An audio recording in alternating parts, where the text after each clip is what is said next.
चलिए आज हम पढ़ते हैं फंडामेंटल्स ऑफ ये पर्सनल कंप्यूटर। ठीक है, चैप्टर 1। चैप्टर 1 में क्या क्या होता है, हम फंडामेंटल में क्या क्या पढ़ते हैं। Identification of function of the PC. ठीक है, उसके बाद क्या, explain different types of computer, computer कितने तरह का होता है। उसके बाद लिस्ट ऑफ कंपोनेंट, जो सिस्टम के अंदर कंपोनेंट्स होते हैं उसके बारे में पढ़ेंगे। एक्सप्लेन फ्रंट साइज और बैक साइड। फ्रंट मतलब कंप्यूटर आगे से कैसे दिखता है और पीछे से कैसे दिखता है। उसके बाद डिस्कस करेंगे पावर ऑन सेल्फ टेस्ट के बारे में। ठीक है, चलिए शुरू करते हैं। Functions of PC. एक कंप्यूटर फंक्शन कैसे करता है, पीसी फंक्शन कैसे करता है। सबसे पहले जो डेटा होता है हमारा वह इनपुट होता है। ठीक है, कोई भी इनपुट मिलेगा उसको क्या करेगा, सिस्टम एक्सेप्ट कर लेगा। इनपुट के अकॉर्डिंग आउटपुट भी देगा, डेटा को स्टोर भी करेगा और डेटा को प्रोसेस भी करेगा। ठीक है, और उसको प्रोसेस करने के बाद जो प्रोसेसिंग डेटा होगा उसे डिस्प्ले भी करेगा। यहाँ आप देख रहे हैं जो कीबोर्ड बना हुआ है, कीबोर्ड से हमारा डेटा इन हो रहा है। उसके बाद यहाँ प्रोसेसिंग क्या हो रहा कर रहा है, सीपीयू जो हमारा प्रोसेसिंग करके हमें आउटपुट दिखा रहा है। आप इस इमेज के जरिए आप देख सकते हैं। ठीक है, नेक्स्ट आप देख सकते हैं टाइप्स ऑफ कंप्यूटर। कंप्यूटर कितने तरह का होता है, there are 4 types of computer.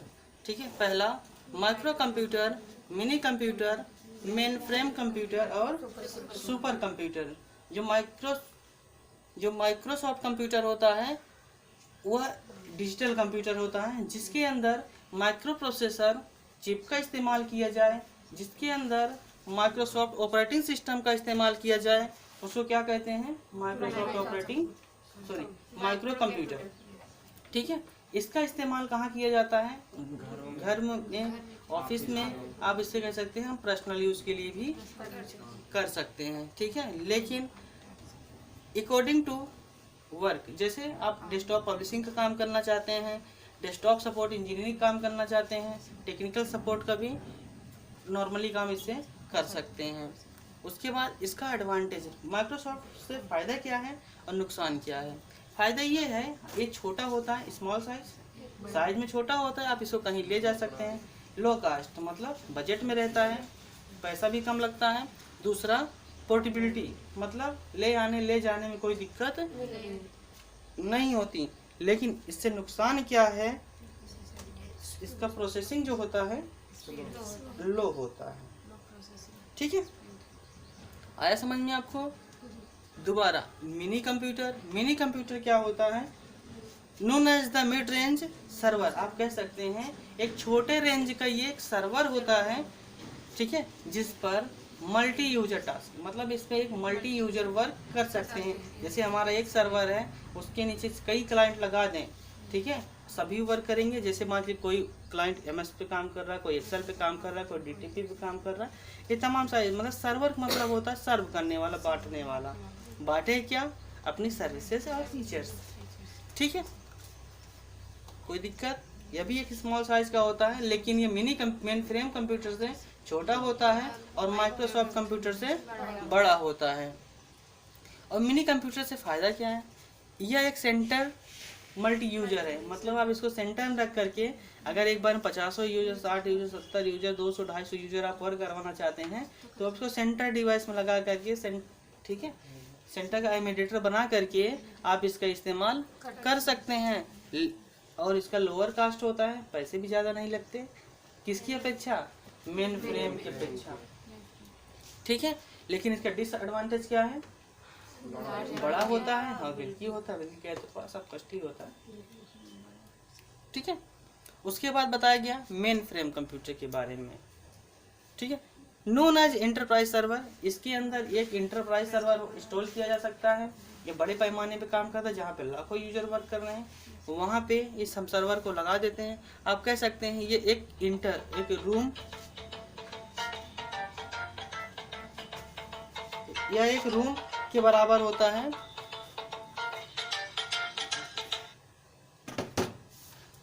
ठीक है, और इसका भी यूज सेंट्रलाइज डिवाइस करके इस्तेमाल किया जा सकता है।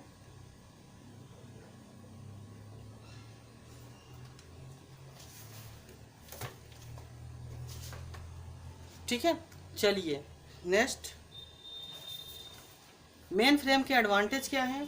Support many user and interactions, मतलब कोई यूजर हो, कोई भी अगर निर्देश देता है, कोई इंटरेक्शंस देता है, उसको क्या करता है ये सिस्टम फॉलो करता है। ठीक है, इसकी जो मेमोरी होती है, अब कैसे मेमोरी मतलब इसका जो रैम होता है ये लगभग 100 के पार होता है, 100 GB के पार होता है। ठीक है, ये आप कह सकते हैं 1000 एक TB में यहाँ पे लगेगा। ठीक है, डिसएडवांटेज मतलब हल्क साइज होता है या बहुत बड़ा साइज होता है। उसके बाद एक्सपेंसिव माने क्या होता है? अनोखा। ठीक है, अनोखा कह दो आप, ये अलग अलग ठीक है, इसके पार्ट होते हैं, जैसे SMPS इसका अलग होता है, स्टोरेज कहीं और बनता है, इसका मतलब ये अलग अलग सारे होते हैं। जब सबसे अलग देखिएगा तभी तो इसको अनोखा बोला जाता है। उसके बाद क्या होता है? सुपर कंप्यूटर जो होता है फास्ट एंड एक्सपेंसिव। यह कंप्यूटर सबसे फास्ट होता है और एक्सपेंसिव भी होता है। इसका इस्तेमाल जहाँ पर न्यूक्लियर, केमिस्ट्री न्यूक्लियर, जहाँ research, weather report and advance physical में इसका इस्तेमाल किया जाता है। ठीक है, लेकिन इसका फ़ायदा क्या है? इसकी स्पीड फास्ट होती है और इसका डिसएडवांटेज क्या है? Generate large amount. ठीक है, इसका इस्तेमाल कहाँ होता है? बड़े बड़े जैसे बैंक जहाँ बताया गया है, जहाँ रिसर्च सेंटर में वेदर की रिपोर्ट अगर आपको देनी है, अगर फिजिकल चीज़ें देखनी है तो वहाँ पे हम इसका इस्तेमाल कर सकते हैं। ठीक है, नेक्स्ट यहाँ पे हम देखते हैं component of PC. Component of PC means क्या होता है? जो कंप्यूटर के बाहर जो पार्ट लगते हैं कंप्यूटर चलाने के लिए। ठीक है, चलाने के लिए क्या क्या चाहिए? इनपुट डिवाइस चाहिए, आउटपुट डिवाइस चाहिए, स्टोरेज डिवाइस चाहिए, प्रोसेसिंग डिवाइस चाहिए, उसके बाद कम्युनिकेशन डिवाइस चाहिए और इंफ्रास्ट्रक्चर भी बनाना पड़ेगा। ठीक है, ये बारी बारी से हम इनपुट, आउटपुट, स्टोरेज, ठीक है, धीरे धीरे पढ़ेंगे। सबसे पहले और आगे देख लेते हैं थोड़ा सा। इनपुट डिवाइस क्या होता है? Use to enter data in computer. ठीक है, इसका इस्तेमाल कंप्यूटर के अंदर इनपुट देने के लिए होता है। जैसे आप डिफरेंट टाइप ऑफ, इसमें कई तरह के इनपुट डिवाइस होते हैं, जैसे keyboard, pointing device, scanner, digital camera. Pointing device का मतलब क्या होता है? माउस। ठीक है, जो कीबोर्ड होता है ये भी इनपुट डिवाइस है और पॉइंटिंग डिवाइस का दूसरा नाम माउस होता है। ठीक है, इतना समझ में आ गया होगा आपको। चलिए अगला क्या? Output device use to display और प्रोसेस डेटा। आप कह सकते हैं जो हमारा डेटा होता है वो डिस्प्ले करे, प्रोड्यूस करे। ठीक है, उसी को हम क्या बोलते हैं? आउटपुट। जैसे आप बोल सकते हैं monitor and printers use to display output. ठीक है, डिफरेंट टाइप्स हम देखेंगे कितने तरह का आउटपुट होता है, डिवाइस होता है। जैसे डिस्प्ले सिस्टम को कंट्रोल करने के लिए डिस्प्ले कार्ड चाहिए। जो साउंड कार्ड होता है, साउंड भी आउटपुट होता है, साउंड को कंट्रोल करने के लिए साउंड कार्ड चाहिए। उसके बाद अगर आप कोई सॉफ्ट कॉपी को हार्ड कॉपी में कन्वर्ट करना चाहते हैं तो आपको क्या चाहिए? प्रिंटर भी चाहिए। ठीक है, अगर कोई डेटा यहाँ डायरेक्टली या किसी के पास भेजना चाहते हैं, सरकारी गवर्नमेंट में वर्क कर रहे हैं, तो वहाँ पे फैक्स का भी इस्तेमाल होता है, वो भी एक आउटपुट की डिवाइस है। ठीक है, अगला क्या है आपका? Storage device. Storage device means क्या होता है? Use to store data in computer.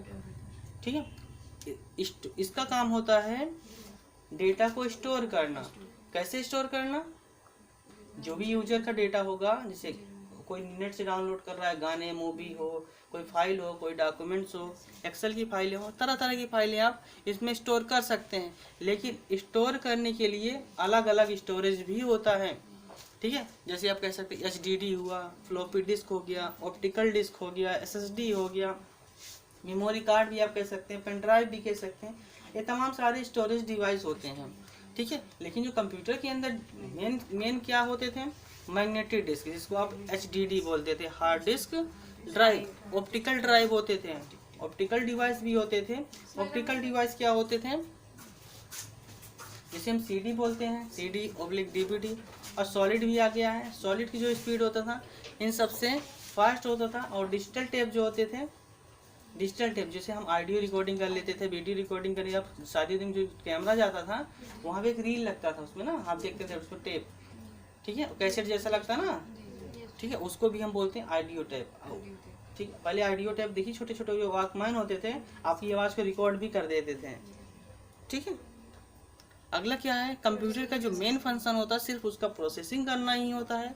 जो प्रोसेसिंग डिवाइस होता है, प्रोसेसिंग का सिर्फ काम क्या होता है, सिर्फ प्रोसेस ही करें। जैसे हमारा दिमाग का क्या काम है, डेटा को प्रोसेस करें, ठीक है, अपने शरीर को पूरा फुल कंट्रोल करें, यही तो काम होता है प्रोसेसिंग डिवाइस का। लेकिन इसके साथ साथ, प्रोसेसिंग डिवाइस के साथ साथ माइक्रो प्रोसेसर, चिप और बायोस भी इनबिल्ड रहता है, इन्वॉल्व रहता है प्रोसेसर, ठीक है, प्रोसेसर के साथ साथ। ठीक है, next communication device. Communication device में क्या होता है, जैसे एक कंप्यूटर हमारा है, हम दूसरे कंप्यूटर से क्या करना चाहते हैं, कम्युनिकेशन करवाना चाहते हैं। ठीक है, उसके लिए कम्युनिकेशन करवाने के लिए क्या चाहिए, एक इंटरफेस चाहिए होता है, कोई इंटरफेस चाहिए। इंटरफेस में क्या होता है, कोई सेंट्रल डिवाइस, आप जैसे आप हब, स्विच, ये सब कह सकते हैं। ठीक है, उसके बाद आईओ पोर्ट होना चाहिए। आईओ पोर्ट का मतलब लाइन पोर्ट का भी होना चाहिए। अगर लाइन पोर्ट नहीं है तो आप उसमें लाइन कार्ड का भी इस्तेमाल कर सकते हैं। अगर लाइन कार्ड नहीं है तो आप मॉडेम लगा करके नेट का इस्तेमाल कर सकते हैं। यदि लाइन कार्ड है तो लाइन केबल, कहे तो नेटवर्क केबल के जरिए भी आप इंटरनेट चला सकते हैं। उसके बाद इंफ्रास्ट्रक्चर। ठीक है, कंप्यूटर अगर आपको बनाना है तो आपको सबसे पहले क्या क्या चाहिए, ठीक है, जो पेरिफेरल डिवाइस जो अटैचमेंट करेंगे, ठीक है, क्या क्या हम कंप्यूटर के अंदर जोड़ सकते हैं जिससे हमारा कंप्यूटर आसानी से चल जाए। सबसे पहले क्या चाहिए, पावर सप्लाई चाहिए। और पावर सप्लाई से कौन कनेक्ट होगा, मदरबोर्ड चाहिए। मदरबोर्ड से सभी सिस्टम ज्वाइंट होंगे, लेकिन यहाँ पे दिया गया सिस्टम केस भी है। सिस्टम केस में जो कंप्यूटर का डिब्बा नहीं होता, बॉक्स, उसी को हम क्या बोलते हैं, सिस्टम केस बोलते हैं। इसी सिस्टम में सारा जुड़ा रहता है। ठीक है, लास्ट में हमें क्या चाहिए, पावर बोर्ड चाहिए, जिसको आप क्या बोलते हो, एक्सपेंशन बोर्ड। ठीक है, जिससे हमारा 220 कंप्यूटर के अंदर इंसर्ट करेगा। आगे हमारा प्रोसेस, आगे देखते हैं। आगे आप पीसी जो होता है फ्रंट साइड से कैसे दिखता है, ठीक है, आपको क्या क्या दिखता है, पावर स्विच। ठीक है, पावर स्विच में जैसे आप देखते हैं सबसे बड़ी वाली जो गोल वाली सबसे बड़ी बटन होती है उसकी क्या बोलते हैं, पावर स्विच। जरा स्विच छोटा होता है उसको क्या बोलते हैं, रिस्टार्ट बटन। उसके बाद आपको सीडी लगाने की स्पेस दिखेगा, डीवीडी लगाने के लिए स्पेस दिखेगा, और फ्लॉपी डिस्क का भी दिखेगा, और डिस्प्ले इंक्लूडिंग इंडिकेशन सिस्टम भी दिखेगा।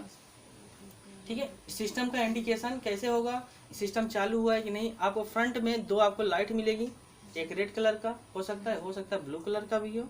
ठीक है, अगर लाइट कंटिन्यू रेड जल रहा है तो समझ लिए हमारा सिस्टम ओपन है। ठीक है, अगर वहाँ पे अगर ब्लिंक करता है वो जल रहा तो एचडीडी डिटेक्शन का होता है, मतलब हमारा एचडीडी डिटेक्ट कर रहा है। ठीक है, कोई दिक्कत।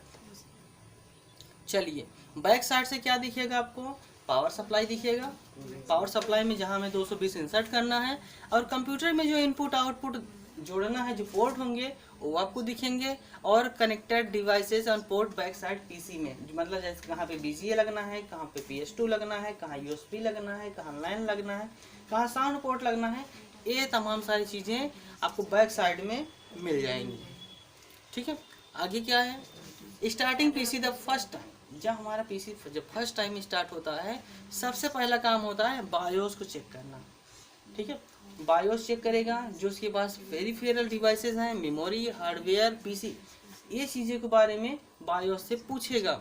ठीक है, उसके बाद क्या टेस्ट करेगा, पावर ऑन सेल्फ टेस्ट, मतलब जो हमारे हार्डवेयर में जो जुड़े हुए हैं, जो मेमोरी है, जो हार्डवेयर है, जो पेरिफेरल डिवाइसेस हैं, क्या उन सब में करंट या एनर्जी जा रही है कि नहीं जा रही है। ठीक है, ये चेक करेगा। कौन चेक करेगा, POST, power on self test. जैसे आप सुबह सो के उठते हैं ना, ठीक है, अपने हाथ पर झटक के देखते हो हमारे हार्डवेयर वर्क कर रहे हैं कि नहीं कर रहे हैं।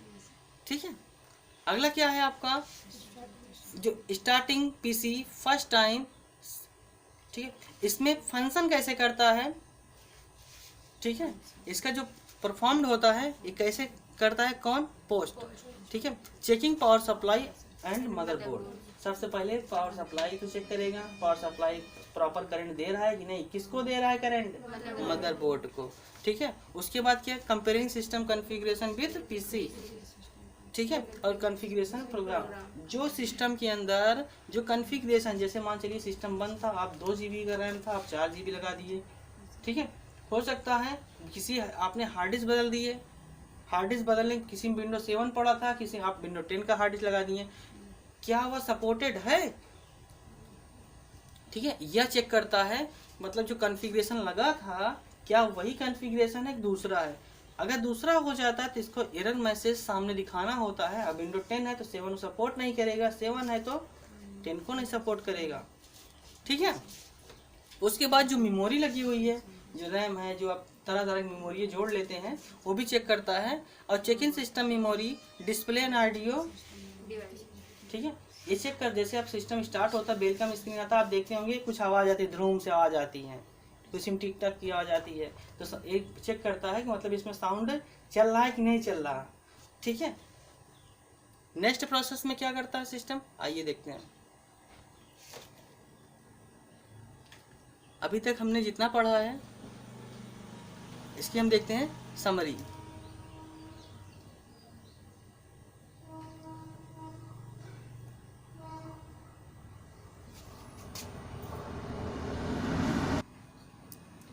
अब हम देखते हैं समरी। समरी मीन्स क्या होता है, सारा जितना हमने पढ़ा है उसका एक छोटा सा एक इंफॉर्मेशन होता है।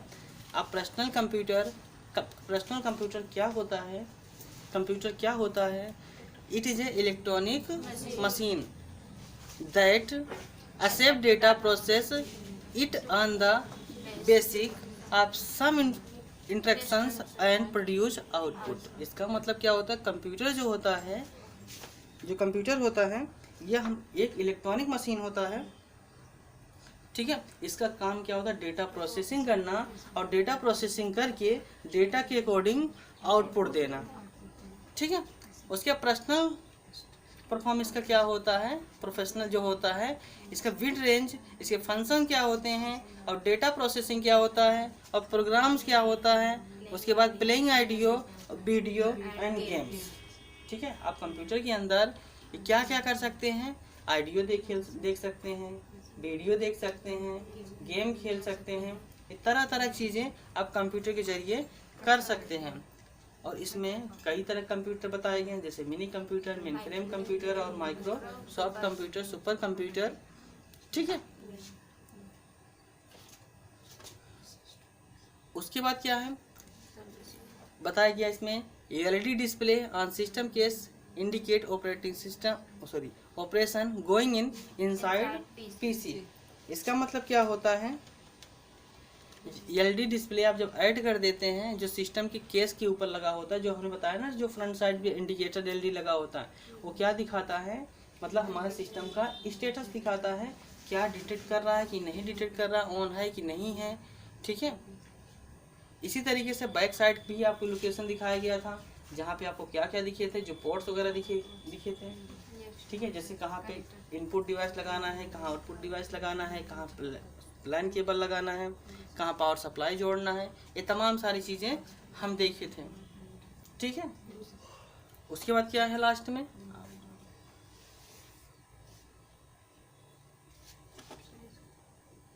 ठीक है, डिफरेंट हमने क्या पढ़ा, स्टोरेज के बारे में। स्टोरेज क्या होता है, जो कंप्यूटर के अंदर, कंप्यूटर के अंदर स्टोरेज डिवाइस के बारे में। स्टोरेज डिवाइस में कौन कौन से डिवाइस होते हैं, जो मैग्नेटिक डिवाइस कहे तो आप जो हार्ड डिस्क के बारे में बता रहे थे, ऑप्टिकल डिवाइस सीडी होता है, उसके बाद सॉलिड स्टेट भी होता है, और डिजिटल टेप।